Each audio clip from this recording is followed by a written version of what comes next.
Hello.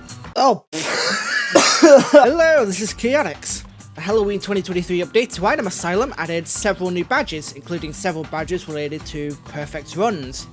What are perfect runs, you may ask? Well, perfect run is a new setting available in private servers. Essentially, turning this on gives you one single life against every single boss. No respawns, nothing. As you can imagine, this makes most bosses really difficult and annoying. But that got me thinking, what are the toughest and most difficult bosses? Well, I went through the absolute pain and suffering that is defeating every single goddamn boss with perfect run enabled. Most of them done solo as well. So, I've decided to structure this video as a tier list.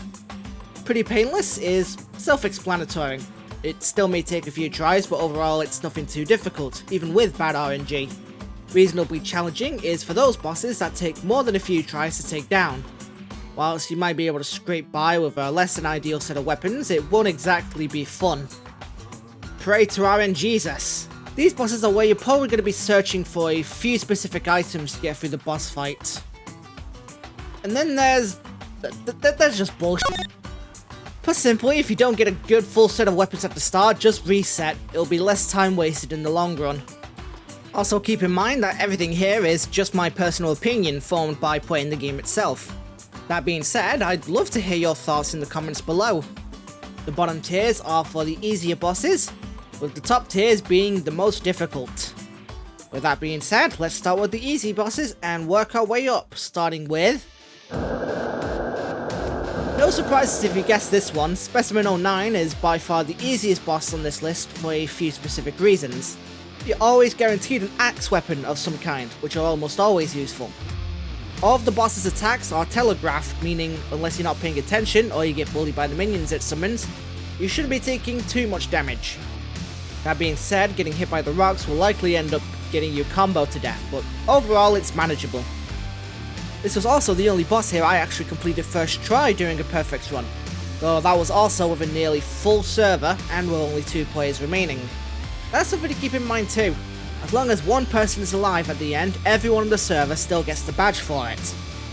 As for strategies, don't get hit, and deal with the minions as soon as you can, otherwise the boss won't ever be vulnerable. The only other boss in this tier is Miracle Matter. Now this is actually one of those bosses where the less people there are, the easier it is. That goes for a lot of these bosses actually, but this one especially. Without other players to target, the attacks this boss can do are much easier to manage. Matter is split into 4 different phases which gets chosen at random. The easiest of which is the poison phase, where it does very little damage and its attacks are easy to dodge. If you have a really good melee weapon, now is the time to use it. There's also no knockback to worry about here. Ice is also relatively painless as long as you're standing on the edges and attacking with whatever ranged weapon you got, assuming you don't have like the iPod or something. The curse phase is mostly easy to dodge, save for this one attack where it uses a blast to curse you and send you flying off the edge. The last phase is fire and is by far the most dangerous. The blast is still here and sets you on fire instead of cursing you, and you also have random fireballs to deal with. Not to mention it becomes pretty much impossible to see, meaning you can barely do any chip damage against it. My suggestions are focus on attacking when it's in its poison and ice phases, and focus on dodging during the curse and fire phases. Despite what the wiki tells you, staying at the edges of the arena is a good idea since absolutely none of the poison or ice attacks can hit you there. If you see the curse or fire phase run towards you with the blast and you don't think you can get out of the way in time, go towards the center of the arena in the hopes that you won't fly off the edge. If you watched my stream during this, you know that we struggled here quite a lot. However, after playing through the fight solo, I also beat this on my first try. Up a tier we go into reasonably challenging, the first of which being Man of Nature. This is another boss fight which is a bit easy to fight when playing solo. You have a bunch of different minions to fight using only a melee and a miscellaneous item before fighting the man himself. Make no mistake though, these minions are by far the most difficult part of the fight. The chickens aren't too difficult to manage, but the rats can be pretty annoying, and the pigs are difficult to deal with if you didn't get a good weapon. And that's not even mentioning how annoying the pigs' projectiles are, always managing to snipe you in the air somehow. If you get hit once as well, there's a high likelihood you'll be comboed to death with no hope of escape. If you do get a good weapon though, this can be one of the more easier fights. Anything with a longer range than average is good, along with weapons that have transformations after a certain amount of kills. As well as this, speed boost items or weapons can be especially useful for dodging the pig's projectiles and the rats. Speaking of the rats, if you are playing on PC, it might be a good idea to use shift lock and move the camera so it's in a top-down perspective. This can help greatly when tracking the rats. As for the man of nature himself, just try and keep your distance if your weapon is able to, otherwise keep an eye on the minions. My personal recommendation for an item, and how I managed to beat them, is, funnily enough, the lamp. It already has a decently longer range compared to most melees, but upgrading it to the couch means you've basically already won. You can attack rats from a safe distance without triggering their dodge, making them easy kills, and it does enough damage where you can reliably take out the pigs in about 3 hits. Put simply, if you get the lamp, you've basically won. Our next candidate for this tier is... the skeleton appears. Now this boss highly depends on what map the skeleton decides to show up on. On a map with lots of enclosed spaces, it can be near impossible to deal with. On a map like Baseplate though, it can be pretty easy.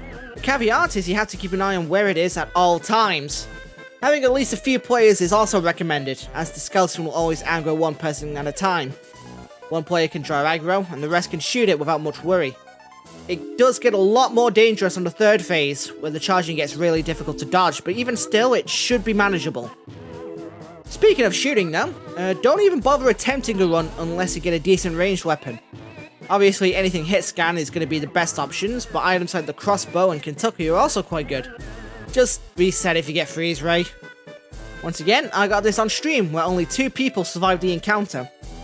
I know this boss is actually pretty difficult for most people, but for me, I didn't have much trouble with it. Last on this tier is Uther, also known as Sage. And this boss has a similar strategy to the skeleton. If a couple of players can draw aggro and a couple of players keep shooting, it's not too difficult to take him down. Although, on my successful attempts, we only had 2 players left. We just kept dodging his attacks and drawing aggro until eventually we were victorious. Also, the boss can actually get stuck at times, which can help get some free damage in. Like with Man of Nature, any sort of speed boost is super helpful, since it makes it much easier to dodge. A weapon like Night Reaper can be especially useful thanks to its double jump. Now it's time to pray to our Jesus. These bosses, especially if playing solo, will need specific items to survive in. First, and by far the most difficult in this tier is... Hello. Today new information relating to the 10-hour burst man has surfaced. The camera has been found in a park not too far away from Thunderstorm. Footage shows an unknown amount of people attempting to hunt down the 10-hour burst man. It appears that the 10-hour burst man likes to hide within the shadows, so if you're ever in the event of a 10-hour burst man attack, avoid wandering in the darker areas. Viewer discretion is heavily advised, as many will find this recording disturbing. The following footage has been provided. The 10-hour burst man. The latest boss to be added to the game, and holy crap, it did a tough one. I do not recommend playing with other players for this fight, at all. The best way to telegraph what attacks he uses is by listening for whatever weapon he's using. With several players using items at once, it'll be a nightmare to determine what attack he's going to use, especially since one of them is an instant kill, that being Vampirism. Thankfully, it's one of the easiest to dodge, only needing to jump to avoid it, after which he'll be left open to attack. Dark Heart is mostly easy to dodge too. As soon as you see him use it, jump diagonally from him and you shouldn't get hit. When he equips Twilight, he'll walk towards you and slams the ground once you're close enough.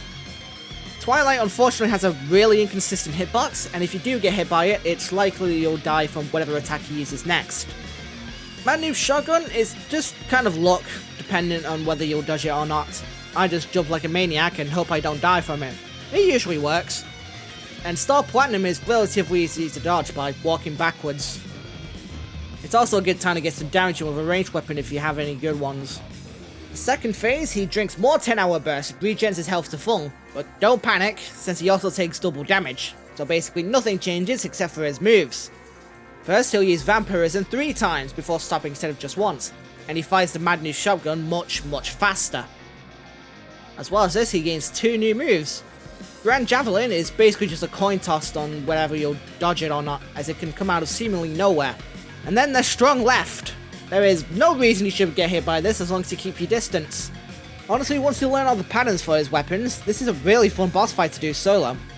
As for what you want in this fight, speed is super important. Ironically, the 10-hour burst is great for this fight. Any decent hit scan can also work great. Just be careful of items that can give you knockback, as if you touch the darkness, you will instantly perish, even touching the sky. For my run, I had Sunshine in a bag, Chicago, as well as the Shadow Axe to inflict Curse for a little bit of extra damage. Your Eternal Ward is probably the best melee item you can get though, since it does ludicrous damage on backstabs and can easily be used after he uses Vampirism. The next one on this list is Clef Prime, for one single move. You can't escape. Dodging all of his other attacks is pretty easy solo in all honesty, except this move has the most inconsistent hitbox out of every single boss fight. Even if it physically looks like you jump over the shockwave after his you can't escape move, you will get hit. Now, this attack can be trivialized by standing on one of the pillars, but doing so leaves you susceptible to be gone, which will 9 times out of 10 send you ragdolling off the cliff. As for any specific items to look for, speed isn't going to matter too much other than when he does his "this will hurt" attack, which you should have time to move back as soon as he uses it. For that reason, healing items are probably going to be best for this fight. Pizza rolls are by far the best since, while they don't increase health by a lot, you have 40 of them before it runs out. And as long as you only get hit by the shockwave, you should be okay. The loot is also really good, since not only can it heal you, but also increase your speed and defense. How I managed to beat him though, is with the Vampire Knives, which can easily solo the boss for you. They do a decent amount of damage when up close, and they heal you for about half of all the damage you deal with them, which makes you basically invincible as long as, again, you only get hit by the shockwave. If you get hit by any other attack, you're probably getting wombo comboed though. Oh, and Slungus Prison, just run around in a circle. It's a little difficult to do with other players, but if you're playing solo, you should never ever get hit by this. For this reason, I'm making a new tier. I got 'em GG's. Up next in this tier are the Trash Gang. Ooh boy. Okay, so if we're splitting these guys up into these tiers, Port stays in this tier, Jean goes to relatively challenging, with Zeros dropping down to pretty painless. Together though, you will need RNGesus. Port will likely just straight up instant kill you with a shotgun blast, and Jean's shots can split into a circular shot which can be difficult to dodge. Zeros meanwhile just mostly shoots in straight lines, so whilst it can be easy to dodge, it's not exactly difficult to forget he exists and die to him whilst the others are still alive. That's the thing. Individually, they're all at least challenging, but together it creates a bullet hell. My priority order is Port, then Jean, then Zeros. Once you've taken out Port, the fight becomes pretty manageable, and once Jean has been taken out too, the fight is basically over. All I have for suggestions is basically anything hit scan and some sort of healing. Speed can help with dodging too, but as long as you have some sort of healing, it won't matter too much. Never, ever get close to them to use your melee weapon. Pretend you don't even have one. It's a fool's errand and you'll die pretty much immediately. Last ones in this tier are the beta devs. Now, let me be clear, if you don't have any sort of passive speed boost, don't even bother. Reset, reroll, try again. If you don't have any speed buff, you will be getting hit by Jean's leap attack, and you will be sending flying off the edge. If you do have any sort of speed though, then any good ranged weapon should whittle them down relatively easily, as long as you're paying attention. Keep an ear out for whenever they use their attacks. Port's charge can easily hit you if you're not prepared for it. My personal priority list this time is Jean, Port, then Zeros. I originally focused on dealing with Port first, though oftentimes I found myself dying to Jean more than Port, so if you're having issues there, maybe focus on Jean first. In terms of individual tiering, both Port and Jean stay here in Pray to RNGesus, while Zeros goes all the way down to I got 'em GG's. If you manage to kill both Port and Jean, you've won, that's it. Beta Zeros is slow, has no good damaging moves, and if you did in fact get any sort of speed up, you can quite literally run around in a circle and he won't be able to do anything. And finally, bullshit. Even with the best possible loadout, even if you were the most skilled player alive, victory is not guaranteed. To nobody's surprise, the second most difficult is, in fact, uncertified. Now, a lot more weapons are actually useful here. Most of the enemies are pretty easy to deal with, and there's a good chance the AI will get stuck at certain points. However, that doesn't take away from the fact that it is by far the longest fight on this list, considering you can fight up to 4 bosses during one attempt. You better pray that the ruler decides to send only more waves of combat dummies instead of the mini-bosses your way. With that in mind, here are the individual tiers. Combat dummies in pretty painless. If they have a decent weapon though, keep your distance. Combat soldiers, also in pretty painless. Honestly, if you keep your distance and or hide behind a wall, there's not much they can do. Army dummies, easy RNG's tier. You have low health, sure, but if one slips past your sight, your run is over, unless you have ridiculous amounts of HP. Combat mages are also really goddamn annoying. They don't have much health and don't deal too much damage, thankfully, but it's definitely possible to get comboed into oblivion to another mage or a Kami dummy, so into relatively challenging they go. As for the mini-bosses, the most difficult by far is the Minos dummy. If you don't have any sort of speed boosting item, you will get drop-kicked into oblivion. Easy RNG's tier. Count Drag Combat can be really annoying, especially when he decides to stonewalk you with electricity. Oftentimes though, he's not too difficult to deal with. Nerves will probably be very high here though, so I'll say it's relatively challenging. As for Sir Combat, I don't know, actually. I've never actually fought him once. But what I've heard from other people in my Discord though, he's relatively easy to deal with as he tends to get stuck. I'll put him in pretty painless for now then.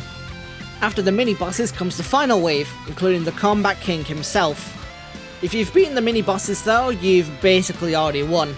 It's easy to dodge most of his attacks, you can outrun him pretty easily, and he's a much larger target.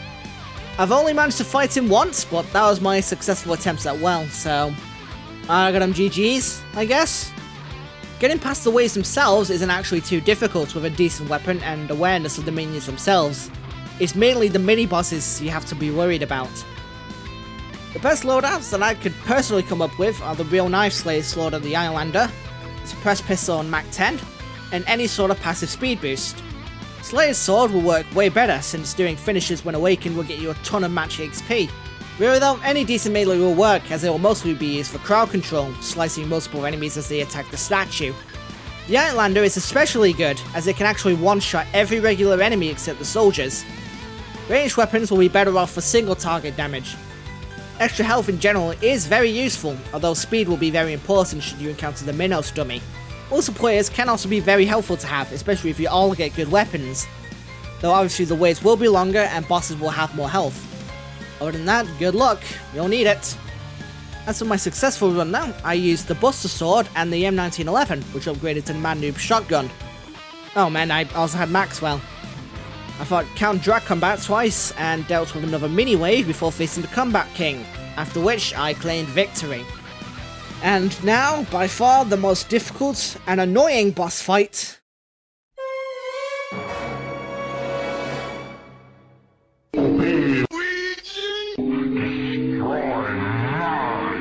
Ouija. This motherfucker. Okay, so let's start off with what is even required to even stand a chance. Either a melee that can easily send the minions off the edge, or any sort of passive speed up. And a good ranged weapon, preferably hit scan. If you don't have both of these, just forget it. Ouija's minions are by far the most annoying part of this fight and it's not even close. They have way too much health, they're just barely faster than you, meaning attacks are unavoidable. They spawn infinitely, and killing them only deals 25 damage to Ouija himself. For this reason, the best melee you can get by far is the fish. The fish can easily knock them off the stage, has a slight speed up when active, and has long range. Whilst you're dealing with the minions, you also have to deal with toasters and anchors falling from the sky. Oh, but that's it, right? Ouija just stands there, right? No! No, he does not! Every once in a while, he'll teleport, usually always right behind you. Any slow-moving projectile weapons are basically useless. And that's not even everything, because oops, an explosive Pokeball just flew across your vision through no fault of your own, and now you suddenly out lobby even care, try again, bitch! And that's not even the worst of it.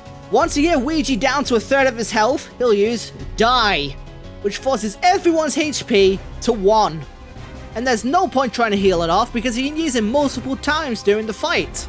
Although getting an item like Vampire Eyes or even Dark Heart can mitigate the damage a little bit. And obviously every time you start the fight you have to deal with the long cutscene at the beginning of every attempt, meaning you have to wait even longer before seeing if you have an even decent loadout. And if you don't, just click End Map immediately. Ouija is by far the most difficult and annoying boss fight to perfect run, and it's not for fun reasons. Honestly, it's the one boss where I'd say it needs to be nerfed slightly, or at least be able to skip the cutscene during perfect run attempts, similar to how 10-hour Burst Man does it. Ooh, okay. So, yeah, that's all of the tier list. Honestly, looking back, all of these are pretty fun to do in a perfect run, except for Ouija.